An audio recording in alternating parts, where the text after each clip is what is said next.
नमस्कार and welcome back to my channel. आज हम हिंदू धर्म के 18 पूजनीय महापुराणों में से एक पद्म पुराण की पवित्र गहराइयों में उतर रहे हैं। कल्पना ऑफजिए एक कमल का जो बिल्कुल स्वच्छ और पवित्र है और ब्रह्मांडीय जल से निकल रहा है। यह है पद्म, जो आध्यात्मिक जागृति और दिव्य ज्ञान का प्रतीक है। पद्म पुराण, जिसका नाम इस शुभ फूल के नाम पर रखा गया है, एक विशाल और जटिल ग्रंथ है जो सृष्टि के रहस्यों, ईश्वर की महिमा और मुक्ति के मार्ग का अनावरण करता है। प्राचीन संस्कृत में रचित ये कहानियों, शिक्षाओं, अनुष्ठानों और दार्शनिक अंतर्दृष्टि का खजाना है। मेरे साथ इस यात्रा पर चलें और जानें कि हिंदू परंपरा में पद्म पुराण का क्या इंपॉर्टेंस है। हम इसकी संरचना को समझेंगे, इसकी मनोरम कथाओं का पता लगाएंगे और उस अफलातीत ज्ञान को उजागर करेंगे जो यह मानवता को प्रदान करता है। पद्म पुराण खुद एक कमल की तरह रचित है, जिसमें कई परतें हैं जो इसकी सुंदरता और गहराई को प्रकट करती हैं। इसे पारंपरिक फॉर्म से 5 प्रमुख खंडों में विभाजित तात्या गया है, जिन्हें खंड कहा जाता है, जिनमें से प्रत्येक सृजन और अस्तित्व के एक अलग पहलू पर वितंद्रित है। सृष्टि खंड ब्रह्मांड की रचना और देवताओं और ऋषियों की वंशावली का वर्णन करता है।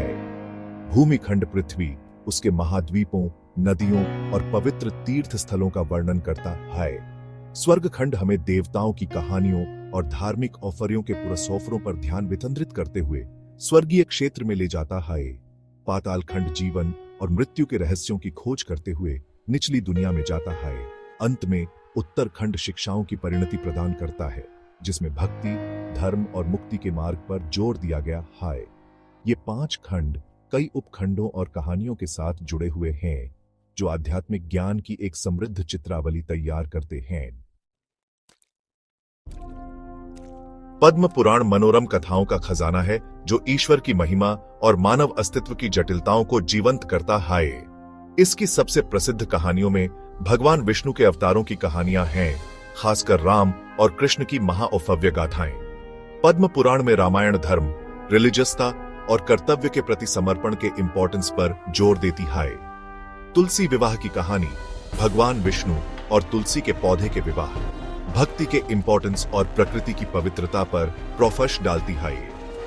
अन्य उल्लेखनीय कथाओं में सावित्री और सत्यवान की कथा शामिल है, जो एक पत्नी के अटूट प्रेम और भक्ति को प्रदर्शित करती है, और राजा परीक्षित की कहानी और कलयुग के साथ उनकी मुठभेड़ समय की चक्रीय प्रकृति और आध्यात्मिक खोज के इंपॉर्टेंस को प्रकट करती है।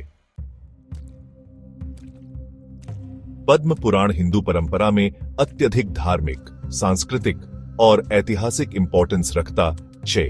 भक्तों के लिए यह एक पवित्र ग्रंथ है जो आध्यात्मिक ज्ञान और मुक्ति का मार्ग प्रकट करता है। इसकी कहानियां नैतिक दिशा निर्देशों का औफम करती हैं, जो पर्सोनियों को धार्मिक आचरण और नैतिक व्यवहार की ओर मार्गदर्शन करती हैं। सांस्कृतिक फॉर्म से पद्म पुराण ने हिंदू विश्वासों और प्रथाओं को ऑफर देने में महत्वपूर्ण भूमिका निभाई है। अनुष्ठानों, त्योहारों और तीर्थ स्थलों का वर्णन हिंदू संस्कृति की समृद्ध परंपरा में बहुमूल्य अंतर्दृष्टि प्रदान करता है। ऐतिहासिक फॉर्म से पद्म पुराण प्राचीन भारतीय समाज, उसकी सामाजिक संरचना, मूल्यों और मान्यताओं की झलक पेश करता है। यह प्राचीन भूगोल, खगोल विज्ञान और पारंपरिक विज्ञान के ज्ञान को संरक्षित करता है, जो इतिहासोफरों और विद्वानों को बहुमूल्य अंतर्दृष्टि प्रदान करता है। भाग 5, सृष्टि खंड, सृष्टि की गाथा।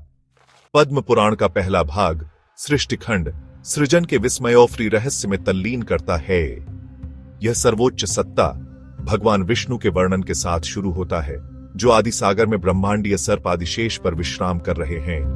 उनकी नाभि से एक कमल खिलता है और ब्रह्मा, जो सृष्टिकर्ता देवता हैं, उभरते हैं। सृष्टि खंड बताता है कि कैसे ब्रह्मा दिव्य प्रेरणा से निर्देशित होकर ब्रह्मांड और उसके औलसोत्र सभी प्राणियों का निर्माण करते हैं। यह आओफश और पृथ्वी, सूर्य, चंद्रमा और सितारों और इस विशाल ब्रह्मांड में रहने वाले विभिन्न जीवन रूपों के निर्माण का वर्णन करता है। यह खंड सभी सृष्टि की अंतर संबंधिता पर प्रकाश डालता है, जिसमें सब कुछ एक ही दिव्य स्रोत से उत्पन्न होता है। यह समय की चक्रीय प्रकृति पर जोर देता है, जिसमें सृजन की अवधि के बाद विघटन की अवधि होती है, जिसके बाद फिर से सृजन होता है।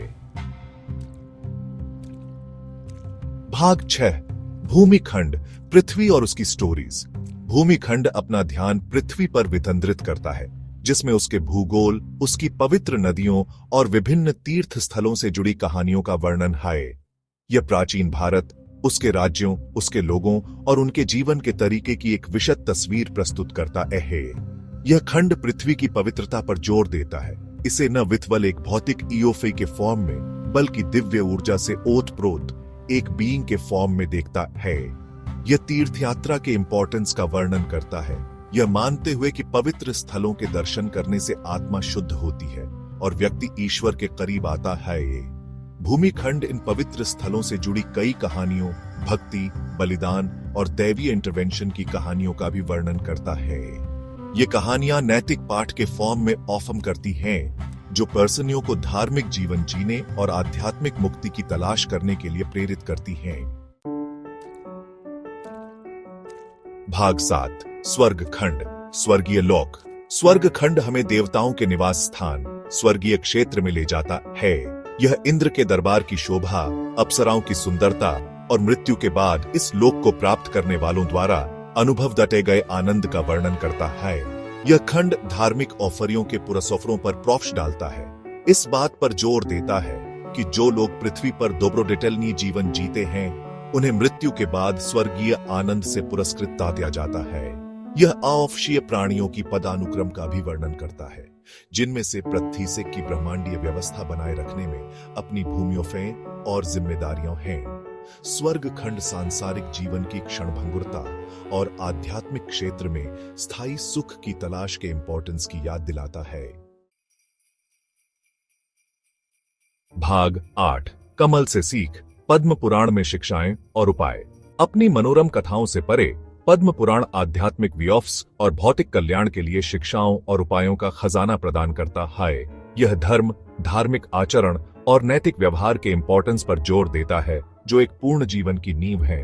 पद्म पुराण सच्चाई, अहिंसा, करुणा, उदारता और आत्मनियंत्रण के गुणों की प्रशंसा करता है। यह अनुष्ठानों और समारोहों के प्रदर्शन को एनकरेज करता है, यह मानते हुए कि वे मन को शुद्ध करते हैं और ईश्वर के साथ संबंध बनाते हैं। पद्म पुराण जीवन में विभिन्न बीमारियों और बाधाओं के उपाय भी बताता है। कठिनाइयों पर औफबू पाने, सफलता प्राप्त करने और आध्यात्मिक मुक्ति प्राप्त करने के लिए यह विशिष्ट मंत्रों, प्रार्थनाओं और अनुष्ठानों का वर्णन करता है।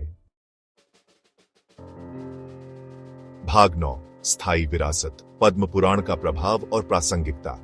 पद्म पुराण अपनी औफलातीत ज्ञान और मनोरम कथाओं के साथ हिंदू विचार और व्यवहार पर गहरा प्रभाव डालता रहता है। धर्म, भक्ति और मुक्ति की खोज पर इसकी शिक्षाएं पीढ़ियों से साधकों के साथ गहराई से गूंजती हैं। समोफलीन चुनौतियों के सामने नैतिक आचरण, करुणा और आध्यात्मिक खोज पर पद्म पुराण का जोर पहले की तरह ही प्रासंगिक है। इसकी कहानियां पर्सनों को रिलीजियसता और उच्च सत्य की खोज में निहित सार्थक जीवन जीने के लिए प्रेरित करती रहती हैं। जैसे ही हम इस पवित्र ग्रंथ की गहराई में उतरते हैं, आइए हम इसकी बुद्धि इम्बिब करते हैं, इसकी शिक्षाओं को अपनाते हैं और इसकी कहानियों को आध्यात्मिक खोज की अपनी यात्रा पर हमारा मार्गदर्शन करने देते हैं। अगली बार तक पद्म पुराण का आशीर्वाद आप सभी पर बना रहे। धन्यवाद।